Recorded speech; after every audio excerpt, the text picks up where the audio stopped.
Welcome to my channel. இன்றைக்கி நம்ம வீட்டில் இருக்க நெல்லிக்காய் மரத்தை பற்றி பார்க்கலாங்க. இந்த மரம் வச்சு 7 வருஷம் ஆச்சு. 5 வருஷத்தில் காய்க்குன்னு சொன்னாங்க.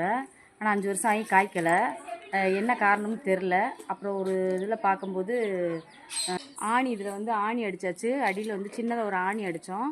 அதுக்கப்புறம் ஒரு 2-3 காய் காய்ச்சிதுங்க. அதுக்கப்புறம் காய்க்கவே இல்லை.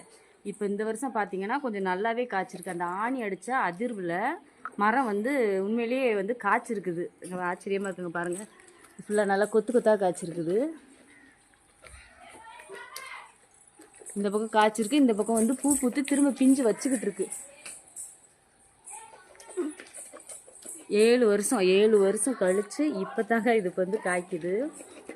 என்னதான் இருந்தாலும் நம்ம கடையில் வாங்கினாலும் அந்த நம்ம வீட்டில் ஒரு மரம் வச்சு அதை குழந்த மாதிரி பார்த்து அதில் ஒரு காய் கிடைக்கிறது எவ்வளோ பெரிய சந்தோஷம் தெரியுங்களா? அதை அனுபவித்து பார்த்தவங்களுக்கு மட்டும்தான் தெரியும். இந்த காயை அப்புறம் நம்ம பறிச்சுக்கலாங்க.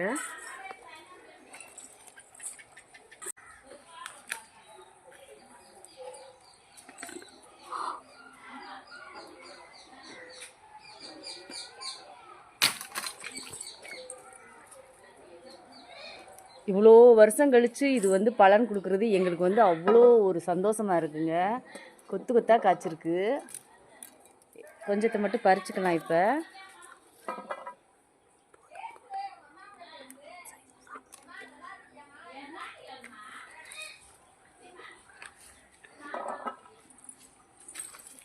இதை பார்க்க அவ்வளோ ஒரு சந்தோஷமாக இருக்குங்க. நம்ம வீட்டு மரத்தில் நம்ம பாதுகாப்பாக வளர்த்து அதில் கிடைக்கிற காயை நம்ம பறித்து சாப்பிடும்போது இருக்க சந்தோஷம் வேறு எதுலேயுமே கிடைக்காதுங்க.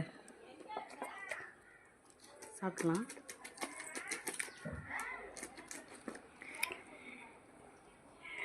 நல்லாயிருக்கு. இதில் உப்பு மிளகாய் வச்சு சாப்பிட்லாம். இது ஊறுகாய் போட்டும் சாப்பிட்டா நல்லாயிருக்குங்க. ரொம்ப நல்லா டேஸ்ட்டாக இருக்கும்.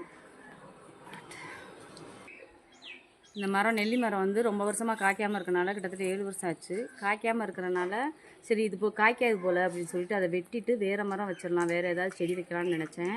அப்போ தான் ஒருத்தவங்க சொன்னாங்க, இது கீழே மரத்தை தூருக்கிட்ட ஆணி அடித்து விடுங்கன்னு சொன்னாங்க.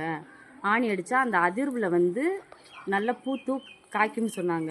சரி ட்ரை பண்ணி பார்ப்போமே அப்படின்னு சொல்லிட்டு அந்த மரத்துக்கு அடியில் சின்னதாக ஒரு ஆணி அடித்து விட்டோம். ஆணி அடித்து அடுத்த வருஷம் கொஞ்சமாக 1-2 காய் மட்டும்தான் காய்ச்சது. காய்க்க ஆரம்பிக்கவும் அப்படியே விட்டாச்சு. நாங்கள்